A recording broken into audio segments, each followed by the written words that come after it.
तबाह था, परेशान था। भ्रष्टाचार का चौतरफा बोल के खिलाफ ही नीतीश जी ने जनता से वोट मांगा। अब नीतीश कुमार जी की राजनीति का एक तरह से अंतिम बिहार को फिर उन्हीं हाथों में सौंपेंगे जिन हाथों ने बिहार को बर्बाद किया था।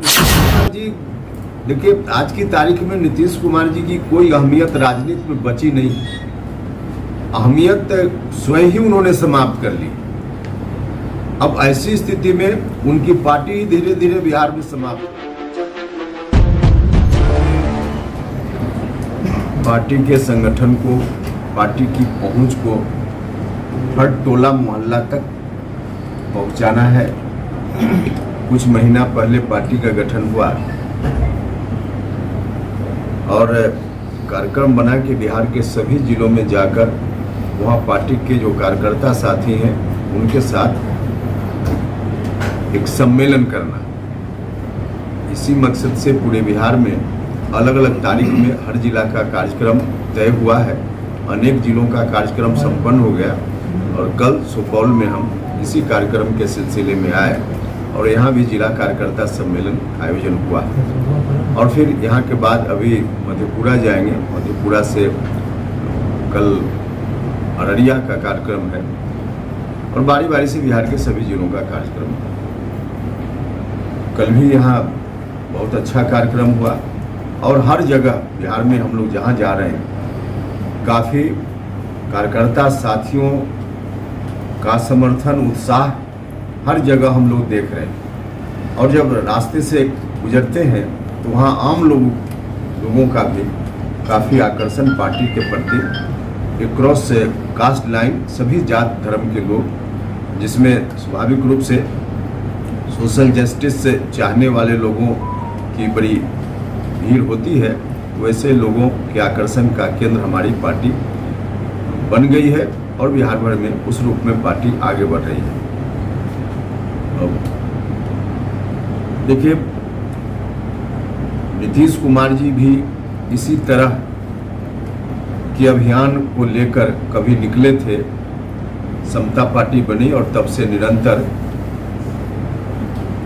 नीतीश कुमार जी 2005 के पहले जो बिहार की स्थिति थी, जो लोग शासन में थे उन लोगों के कारण बिहार चारों तरफ से त्रस्त था, तबाह था, परेशान था। भ्रष्टाचार का चौतरफा बोल वाला था।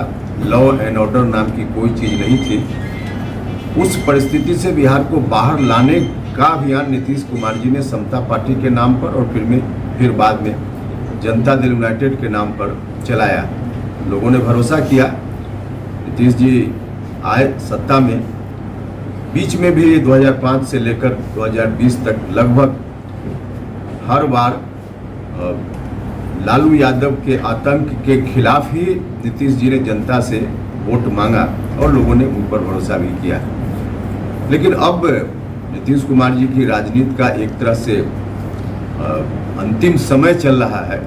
अब नीतीश कुमार जी फिर से उन्होंने घोषणा कर दी है बजाबता कि हम बिहार को फिर उन्हीं हाथों में सौंपेंगे जिन हाथों ने बिहार को बर्बाद किया था।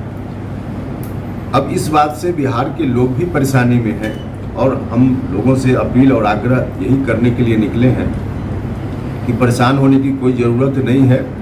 हम लोग हर तरह से बिहार की जनता के साथ हैं और बिहार में आरजेडी के जो समर्थक लोग हैं उनको छोड़कर बाकी गांव में भी कोई नहीं चाहता कि फिर से उस तरह का शासन लौटे। नहीं लौटेगा, इस बात के लिए हम बिहार की जनता को आश्वस्त करने के लिए निकले हैं कि हम सब लोग हैं, मिलजुल कर इस अभियान को मजबूती देंगे और किसी भी स्थिति में चाहे जो भी कुछ कष्ट सहना पड़े हम लोग सहेंगे, लेकिन फिर से 2005 के पहले वाली स्थिति में बिहार को नहीं आने देंगे, क्योंकि बिहार फिर से अगर आ गया तो अनर्थ हो जाएगा। इससे हम लोग बिहार को बचाएंगे। तो इसी सिलसिले में हमारी यात्रा है और इस जिला और अगल बगल के लोगों से भी आपके माध्यम से मेरी अपील है, आग्रह है कि बिल्कुल चिंता करने की ज़रूरत नहीं है। एकजुटता को बनाए रखने की ज़रूरत है। मजबूती से हम लोग हैं और 2005 के पहले जो जिम्मेवार बिहार को उस स्थिति के लिए करने वाले लोग थे, उनके हाथों में सत्ता नहीं जाएगी, इस बात की हम गारंटी सुनिश्चित करेंगे। लोगों से अपील है, आग्रह है कि सब लोग साथ दें, सहयोग करें, यही है।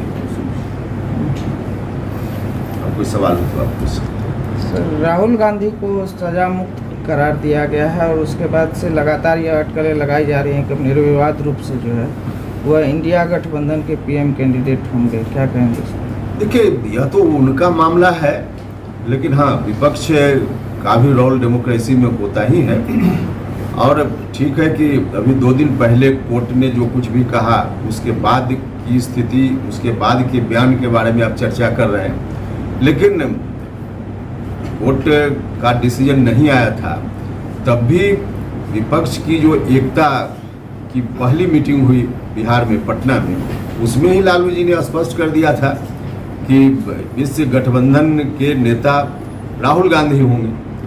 ठीक है कि डायरेक्ट इस रूप में नहीं कहा था जिस रूप में हम कह रहे हैं, लेकिन लालू जी की जो अपनी भाषा है, उस भाषा में यह कहा था, जो आप लोगों ने भी देखा होगा, कि हम लोग बारात हैं, दूल्हा तो राहुल जी ही हैं। तो उसी वक्त लालू जी ने स्पष्ट कर दिया था कि जो भी एकता की बात वहाँ होगी तो उसमें राहुल जी के नेतृत्व में होगी। ऐसे मामला उनका है, क्या तय करेंगे नहीं करेंगे विषय उनका है, लेकिन बाहर में जितनी बात आ रही है उससे तो यही अर्थ निकल रहा है। नीतीश कुमार के प्रयासों को कितना झटका लगेगा? तो नीतीश कुमार जी, देखिए, आज की तारीख में नीतीश कुमार जी की कोई अहमियत राजनीति में बची नहीं। अहमियत स्वयं ही उन्होंने समाप्त कर ली। अब ऐसी स्थिति में उनकी पार्टी धीरे धीरे बिहार में समाप्त हो गई। अब जो कुछ भी बचा है, आगे आने वाले दिनों में जनता दल यूनाइटेड में कोई नहीं रहने वाला है।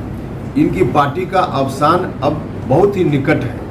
अब ऐसी परिस्थिति में नीतीश जी भी इस बात को समझ रहे हैं, ऐसा नहीं है कि नहीं समझ रहे हैं, लेकिन अब उनके मन में है कि कुछ करो ताकि जनता भ्रम में रहे कि नहीं, हम अभी समाप्त नहीं हुए। लोगों को दिग्भ्रमित करने के लिए कुछ मीटिंग वगैरह विपक्ष की पार्टियों के बीच कुछ कोशिश करना, यहाँ जाना वहाँ जाना, सिर्फ और सिर्फ जनता को दिग्भ्रमित करने के लिए कर रहे हैं। बाकी अब इनकी कोई अहमियत राजनीति में नहीं है, यह बात सुनिश्चित हो चुकी है। बिहार छोड़कर यूपी से चुनाव लड़ना चाह रहे हैं? नहीं, आप चुनाव लड़ना चाह रहे हैं ऐसा नहीं है, जहाँ तक मैं समझ पा रहा हूँ, क्योंकि यह बात तब शुरू हुई थी जब हम भी जेडीयू में उनके साथ थे। कोई आज की बात नहीं है। उत्तर प्रदेश से चुनाव लड़ने के बारे में जो चर्चा, जिसकी बात आप कर रहे हैं, उस वक्त से इसकी चर्चा, इसकी शुरुआत हुई। कहीं से कोई चुनाव लड़ने की बात नहीं है उसमें। नीतीश जी जानबूझकर माहौल बनाने के लिए, जनता दल यूनाइटेड उत्तर प्रदेश में 0 है, जो प्रमाणित करने की जरूरत नहीं है, बिल्कुल ऑलरेडी प्रमाणित है। किसी एक व्यक्ति से वहां बयान दिलवा देना कि नीतीश जी यहाँ से आए, चुनाव लड़े, और फिर उसके बाद मीडिया में इसके लिए माहौल बनाना। मकसद वही है कि किसी तरह से दिग्भ्रमित करो कि हम उत्तर प्रदेश में भी फैल रहे हैं, लेकिन कुछ नहीं है। उत्तर प्रदेश में तो इनके उम्मीदवार जो भी हुए थे इसके पहले के चुनाव में 200-400 वोट आए, 3 अंक में 1-2 जगह वोट आए, बाकी तो जमानत तो कहीं बची ही नहीं। वैसी परिस्थिति में बिहार से बाहर सोचना है भी कहीं से कोई, हमको नहीं लगता है कि इसका कोई अर्थ है। कल ही सत्तारूढ़ दल के मंत्री संजय बयान आया, जो तेजस्वी यादव मुख्यमंत्री बनने के लिए और इंतजार करना पड़ेगा। इसके पीछे राजद के लोग बोले आप तेजस्वी यादव मुख्यमंत्री बन जाएंगे, हम मुख्यमंत्री बन जाएंगे। देखिए, असल मामला है इन दोनों के बीच जो डील हुआ है, उस डील के आधार पे अंदर अंदर बात यही तय हुई है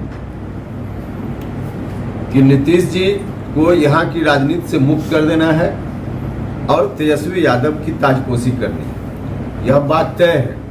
और आरजेडी के लोग, खासकर लालू जी, कोई नीतीश कुमार जी की राजनीति को आगे बढ़ाने के मकसद से इनके साथ नहीं हुए। सिर्फ और सिर्फ उनका मकसद है अपने बेटा को हम कैसे मुख्यमंत्री बनाएं। तो आरजेडी के लोग उस डील के आधार पे भी हड़बड़ी में हैं। और इस डील से अलग भी लालू जी को बखूबी मालूम है कि फ्रेश इलेक्शन होगा 2025 में, उस इलेक्शन में तो कहीं से लोगों का मैंडेट तेजस्वी जी के पक्ष में नहीं आने वाला है, यह बात मालूम है उनको। इसलिए चाहते हैं कि किसी तरह से साल भर के लिए हो, 6 महीना के लिए हो, हमारा बेटा मुख्यमंत्री बन जाए। तो इसलिए आरजेडी के लोग हड़बड़ी में हैं। और नीतीश कुमार जी की जो अपनी रणनीति है कि किसी तरह से 2025 तक टाल कर ले चलो, क्योंकि जो कुछ भी भ्रम लोगों के मन में है नीतीश कुमार जी के प्रति तभी तक है जब तक इस मुख्यमंत्री की कुर्सी पर है। जिस दिन मुख्यमंत्री की कुर्सी से हटे उस दिन ताश के पत्ता की तरह टोटल इनकी पार्टी बिखर जाने वाली है। तो इसलिए नीतीश जी चाहते हैं कि जितना डिले हो 2025 तक कम से कम ले चलें, और लालू जी हड़बड़ी में है कि जल्दी से जल्दी हो जाए, काहे कि आगे तो बढ़ना नहीं है यह सुनिश्चित है।